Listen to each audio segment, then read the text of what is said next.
Ronaldo? One. I see what camp you're in.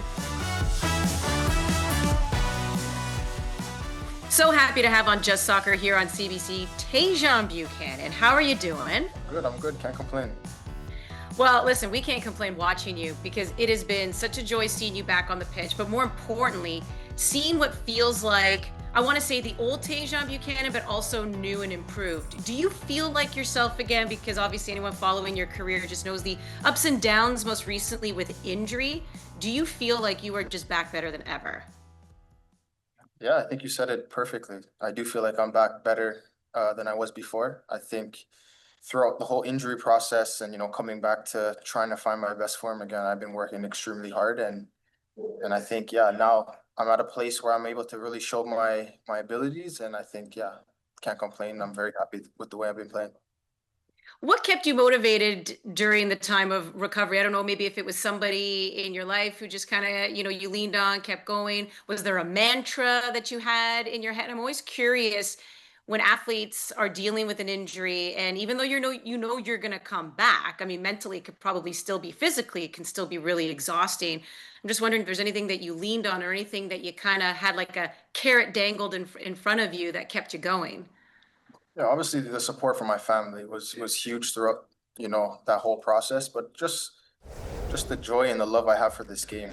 Ever since a kid, this is what I wanted to do and this has been my life for so many years. So just wanted to go back out there and enjoying it again and trying to play to my best and that's what kept me motivated throughout the whole injury and just trying to come back and prove that I can come back stronger than ever and I think I've been showing that. I know it's recent, and I'm not quite sure if you've had a chance to speak to Moïse Bombito, because that's the story kind of blowing up everyone's phones right now and storylines and everything, because he's also had I mean, my goodness, it's like a run of bad luck. And now, this fracture to the tibia happens that, could keep him out for we don't know how long now. I don't know if you've spoken to him, but like, I mean, what would you say to him to kind of keep his spirits high? Yeah, so I actually did. I spoke to him Mm. already.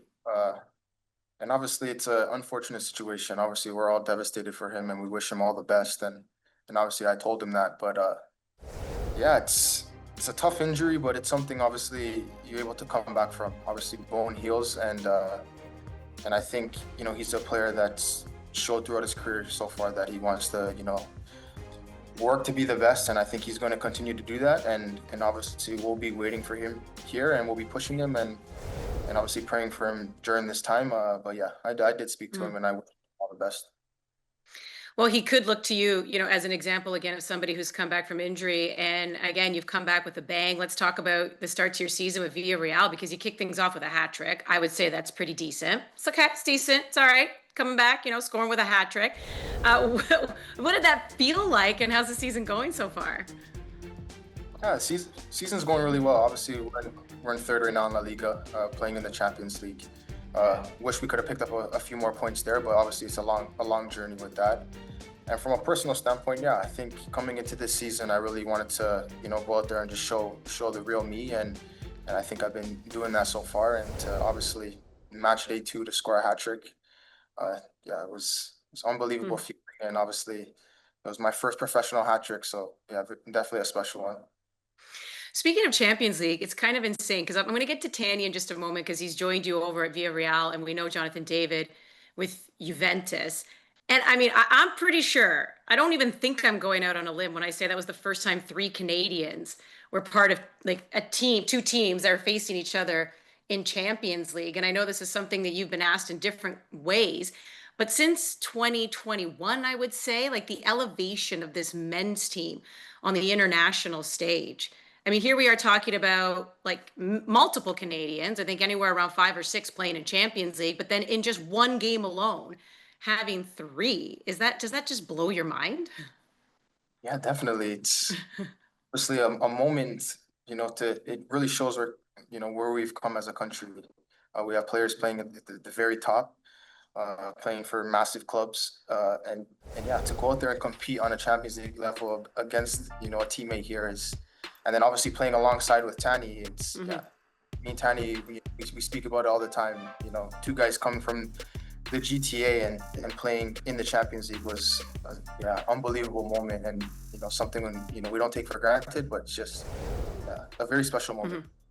So what's it like having Tani Oluwaseyi with you? I mean, does it kind of make things easier, obviously, when you kind of have someone who just understands you? I mean, yes, your teammates on the national team, but as you mentioned, coming from the GTA, there's just an understanding there, right? Being in another country and playing for a big team. Yeah, yeah. We right now we do everything together. We playing on the same team, and then obviously traveling here. But yeah, to have Tani there now, it's been good. I've been helping him settle over in Spain, and obviously to have someone that also speaks English out there it's a benefit. Yeah, I really Yeah. enjoy having him as a teammate at the club level as well. Also, Now that there's just so much conversation around the team, the expectations just keep going higher and higher because of what you guys accomplish all the time on the pitch. Do you embrace that? yeah, definitely. I think that's something you always embrace. Obviously, at the club level, every player experiences this pressure. And now that there's so many eyes on the Canadian Federation, and everyone wants us to do well. Obviously, we have the World Cup coming in to our home country, and everyone's gonna be watching and wants us to do well. So I think the pressure is good.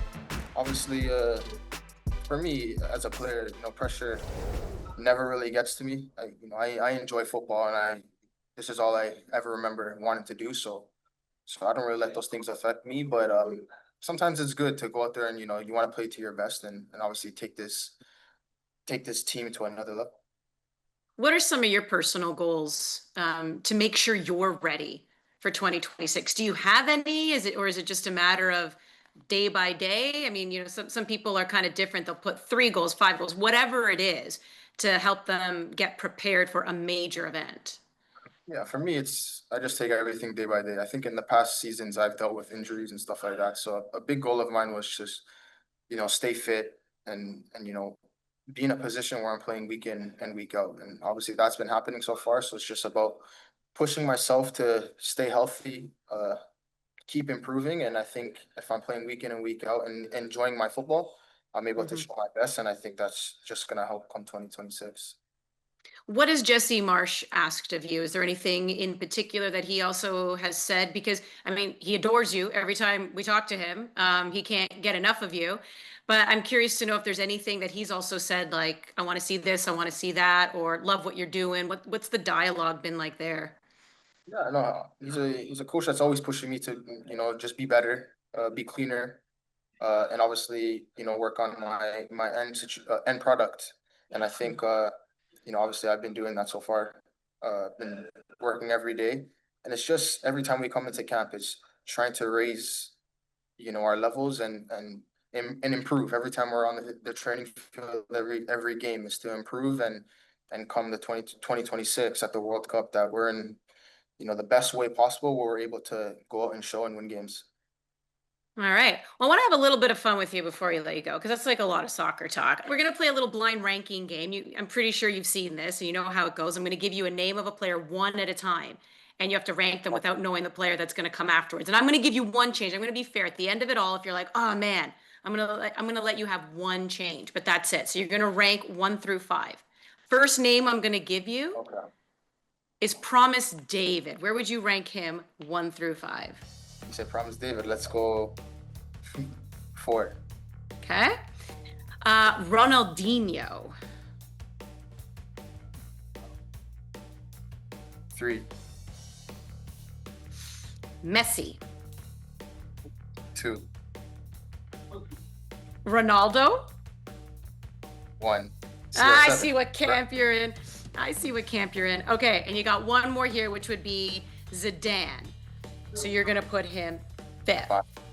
Okay, so just so you're ranked, just so you know, if you want to make one change, you can tell me. You got I can make my one. Yeah.